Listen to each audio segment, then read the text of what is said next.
Welcome to the HCI family of podcasts. We're your source for personal, professional, and organizational growth and development. We share our own original research, explore industry trends, and interview executives and thought leaders from across the globe. Join us for practitioner-oriented content around all things leadership, HR, talent management, organizational development, and change management.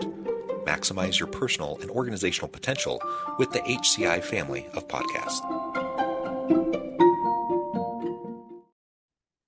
Karan Rhodes, welcome to the conversation today. Thank you so much for having me, John. It is a pleasure to be with you. You're joining us from the Atlanta area. I'm south of Salt Lake City in Utah. And today we're going to be talking about 7 critical leadership execution tactics of the world's most successful leaders. There's a lot out there on leadership.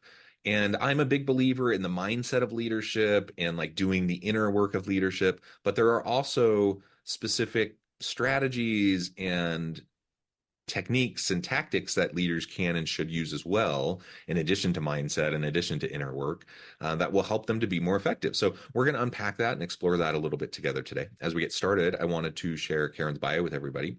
Karan Rhodes is an organizational strategist who is obsessed with up-leveling leadership capability and optimizing workforces to do their best work. After years of witnessing the dark side, chaos, and trauma caused by bad leadership within organizations, she ditched her comfy job as a corporate HR exec at Microsoft to commission a research study to uncover the critical success factors of over 10,000 high-performing leaders. I could go on from there, but I'm going to pause. Anything you would like to highlight by way of your background or personal context before we dive on in?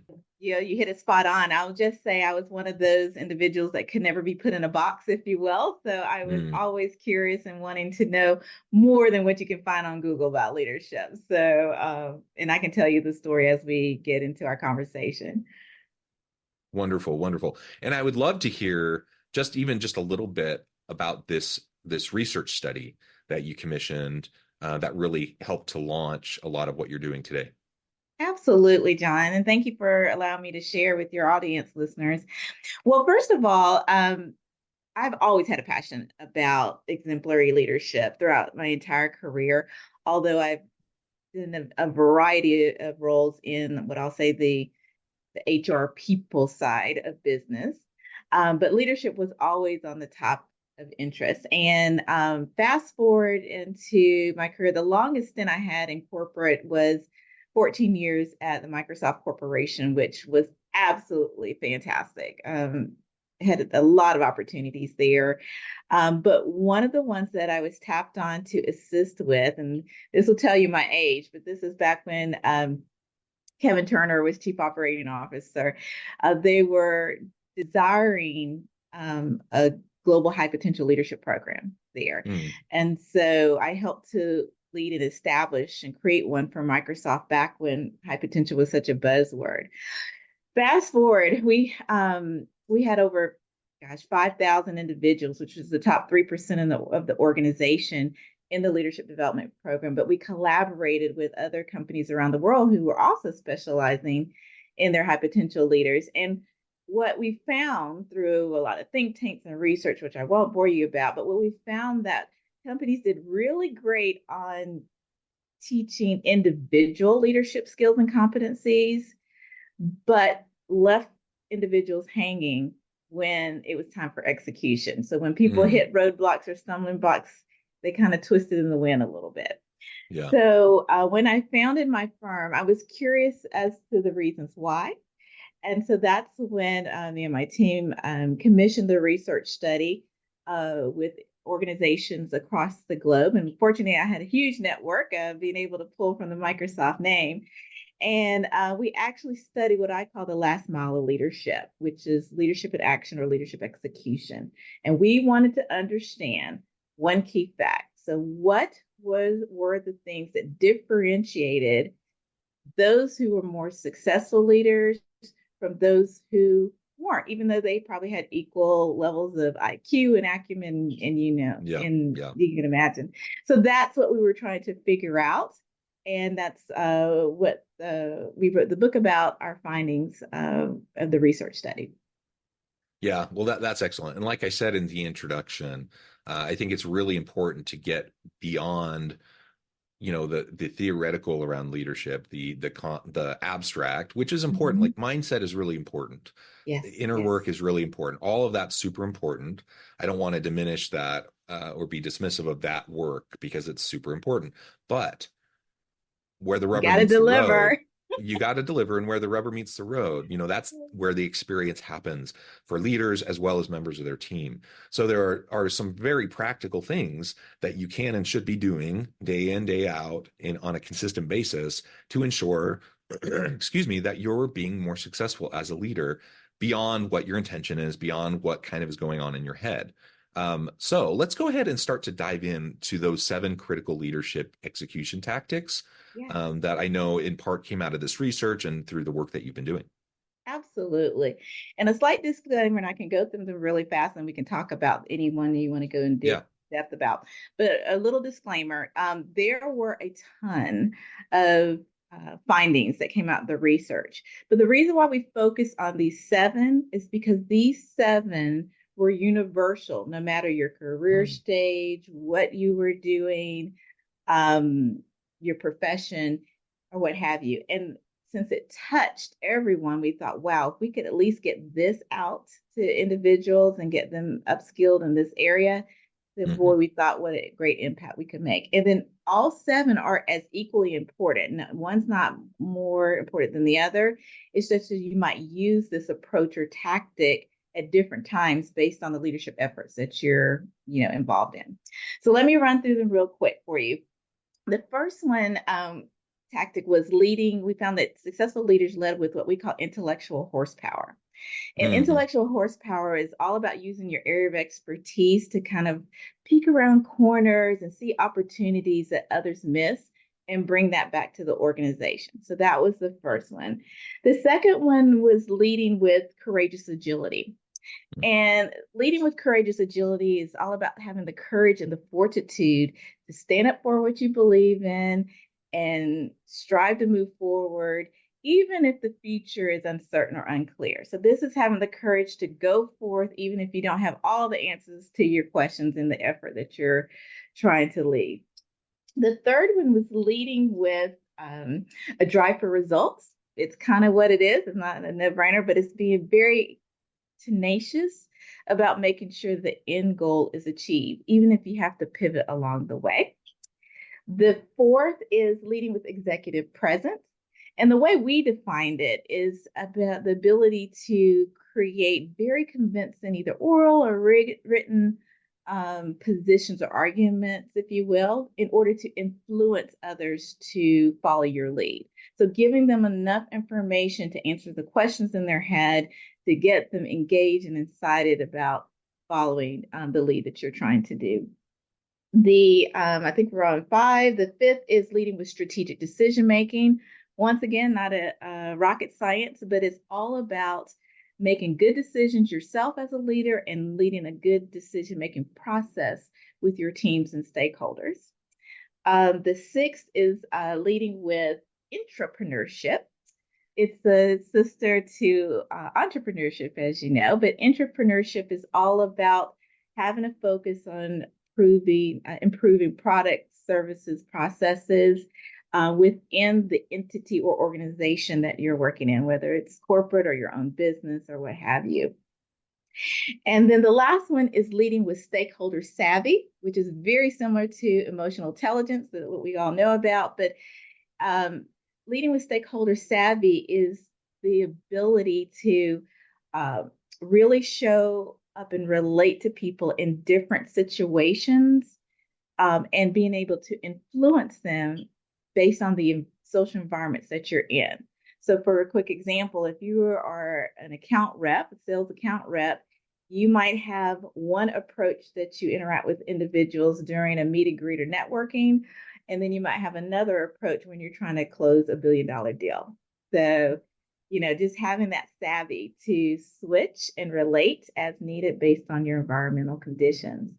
And so those were the 7 universal tactics. And what we teach in our programs and workshops are no matter what you're leading, either you're an individual leader or a leader of people or you're leading a business, based on what you're trying to lead, we help um, you look at the different angles of what you're leading with these seven, making sure that you're thinking through it appropriately, addressing it appropriately, and no blind spots are going to sink your effort.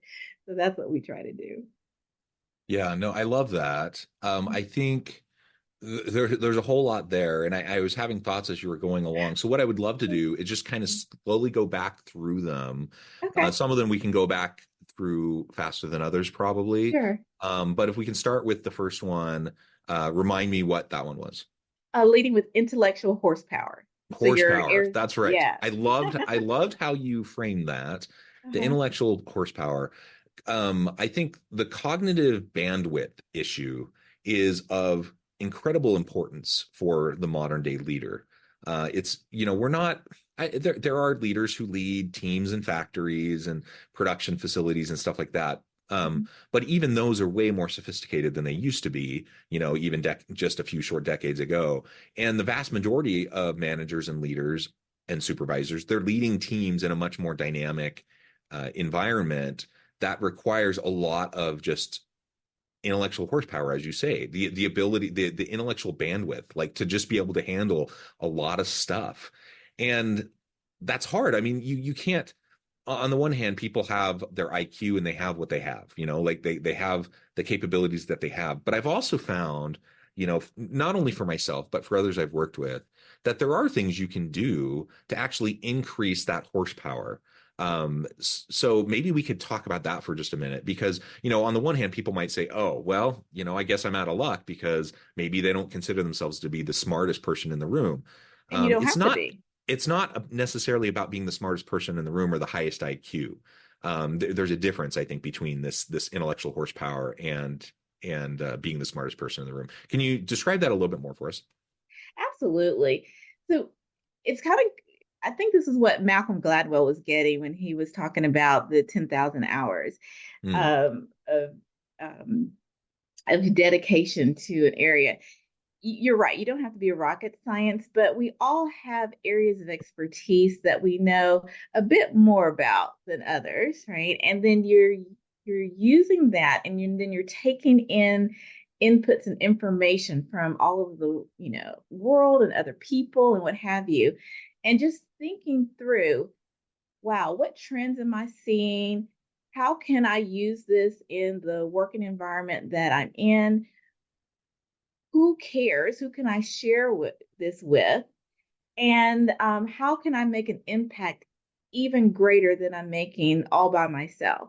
So, kind of thinking through all of these questions can help you bring up new ideas that if you're incorporated, your executive leaders are interested in. If you own your own business, something that your clients and market might be more curious and interested in, that your competitors and peers may not have even thought about, but because you put a little bit of brain power and intellectual horsepower in there, you'll seem as a genius sometimes to them, when it just was setting a little bit of time aside to kind of think through opportunities that are not as commonplace as yeah. others. And so many people they spend so much time jumping from thing to thing, putting out Yeah, fires, that they don't take the time to actually step back, to carefully think through, to do a little bit of research, to better understand before they start firing off ideas. that's And, right. one way, a surefire way to just at least come across as one of the smarter people in the room, it's to simply do your homework and to know what you're talking about. That's Because right. there's a whole lot of people that share a lot of opinions that don't know what they're talking about, and they may be Absolutely. really smart, Yeah. and people may be drawn to them, and people may be inclined to believe them, but eventually it catches up to you if you're saying things that are nonsense, or Yes. things that aren't well researched or thought through. So I think that's one key point. I really appreciate that. Another Yeah. thing to keep in mind too is, there's these studies out of Harvard, MIT, some other places that talk about your cognitive bandwidth and like the amount of time the average person can spend on deep intellectual, cognitively heavy work every day. And really they suggest it's only a couple hours. Um, If you know, that. Yes. yeah, if that. So I guess my point is be protective of your time and carve out time where you can do that deep work. A lot of people don't carve out that time, or they spend too much time doing that kind of work, and there's diminishing returns. Like we're not built to spend 10 hours a day doing that kind of deep cognitive work. Yeah. And you're going to start to see there's going to be gaps, and there's going to be you're going to miss stuff, and then you're going to erode your own credibility. So delegating appropriately, carving out time so you can spend that amount of time doing that deep work, and then in preparation for important meetings and such, that's going to go a really long way to increase your intellectual horsepower and the bandwidth that you have. Yes, and John, that you said it absolutely fabulously. But then I would also say take it one step further. This pulls in your executive presence a little bit, those skills. But once you think through that, you'll need to compile your thoughts into what a sound bite, because the adult attention span, as you've mentioned, is very short. But what is key in leading others is differentiating what you're bringing to the table from all the other noise that is out there. We all have inputs coming at us, a million miles a minute, but you have to make sure that you can't have 5 hours to explain what you're talking about. You've got to boil it down in a way that the people or the audience that you're talking to, that they will care about it and want to stop what they're doing, at least for a moment, to consider it and to help you, carry out whatever it is you're proposing. So carve out the time, like John says, but then also boil it down to a soundbite to earn the right to be heard and explain more. Yeah. And just because you're in the room with the person or these key decision makers, whether it's around a boardroom table or even virtually, you're on a Zoom call and a Zoom meeting, just because you're sharing the space with that person or those people doesn't mean they're paying attention to you.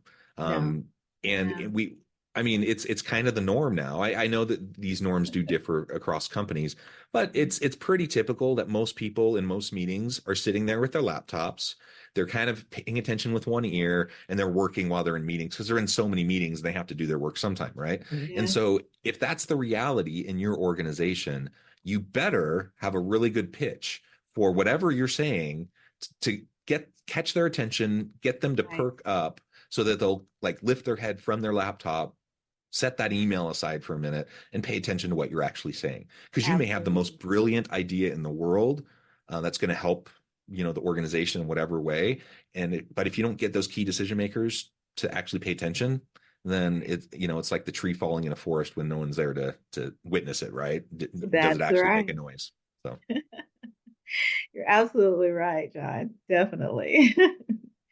I know I wrote about in my book really quick, one example, if I can share one, and this was kind of a combination of intellectual horsepower and entrepreneurship, where you're improving products, services, processes, or what have you. But I wrote about in the book where there were some students who were trying to help or bring medical assistance to third world countries.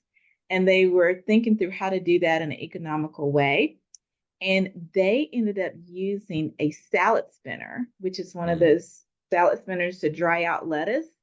They used a salad spinner, I believe it's some straws, and a couple of things under $2 that you can find at a Home Depot. And they were able to build a machine that would be able to act as almost like a medical lab. When they diffuse blood to look at it and analyze it, it had enough revolutions to be able to bring that to third world countries. And for less than $5 total, they saved a ton of money, and opened up access to those. So that's an example of someone using a combination of a lot of those tactics to bring a groundbreaking idea to reality that helps literally millions, around the world. So yeah, excellent. And there were so many other really great points you made there. You talked about essentially emotional intelligence, You talked about Yeah, agility, savvy. the ability to pivot rapidly. We need people who, in this modern volatile environment, where Yeah, things are constantly disrupted, where there's hyper competition on a global scale. We need people who are able to not only kind of run the day to day, keep the trains running on time, so to speak, but can actually connect in real human ways with their people, because it's the people on our teams that actually do the work, that get the stuff done, that provide the products and services. We need people who are more strategically agile, who can look around the corners a little bit, but also then pivot and move in different directions as needed, and not wait until catastrophe to start to move in a different direction. Um, absolutely. all of this, it may sound super difficult, but in my experience, it comes down to some very basic things that if you just do consistently over time, a little bit every day, every week, then you will develop more of these skills. You'll be able to. It's like exercising a muscle. You will That's right. develop the muscle, and it will become more natural to you, and you will be more effective in the implementation of your leadership strategy, in the Absolutely. execution of your leadership strategy, and in terms of actually getting stuff done. So not just That's your right. intentions, but actually performance and actually getting stuff done. And that's what we all need. And it starts with actually seeing your people, being mindful and present with your people, treating them with dignity and respect, Yeah, developing trust with your team, and then seeking open and transparent communication on an ongoing basis. As you do that, you start to create, or at least you create the foundation where you can have a more dynamic environment of continual learning. A continual learning organization is one that also is fostering, this challenging the willingness to try stuff, challenge the status quo, iterate and experiment. And if you do that, then you create cool stuff, and you kind of unlock a lot of hidden potential oftentimes that people have because they're too scared to share. They're that's worried about right. if it's going to make them look dumb, or that it's, they're going to try something that's not going to be completely successful, quote unquote successful, and it's going to hurt their opportunities for advancement or promotion, or maybe they might even lose their job. So creating that psychologically safe environment with your people is, it It's just takes some absolutely key simple commitment, um, a to little do bit of that. each and every day to do that, right? And once you do that, then it'll open the doors to a lot of the tactics that I just talked about, Yeah, because absolutely. like trust factor will skyrocket, and they'll be more willing to share with you their thoughts and perspectives, and you all together can decide the best course of action forward. But it's, as I mentioned, earning the right to be heard and having that Yeah, conversation. That's what you have to do as a leader. And then the rest is what I call in the South gravy. From that's that. right. Awesome.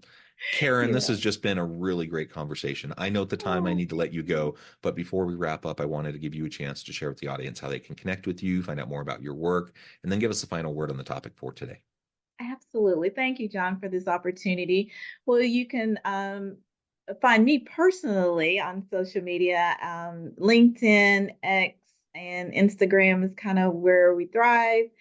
Our website is called shockinglydifferent.com. Shockinglydifferent.com. Wanted to make sure you got that.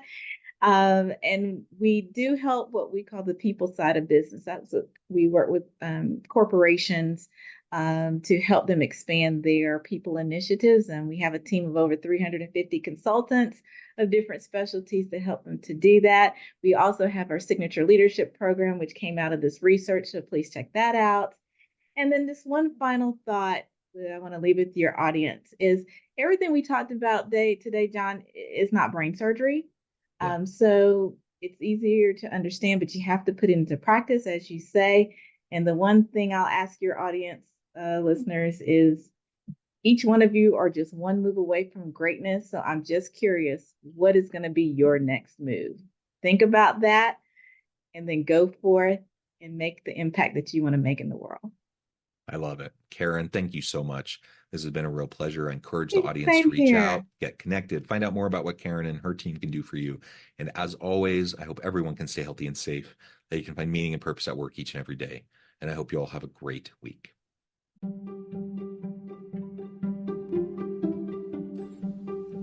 Thanks for joining us for this episode of the podcast. We hope you stay healthy and safe, and please join us again soon.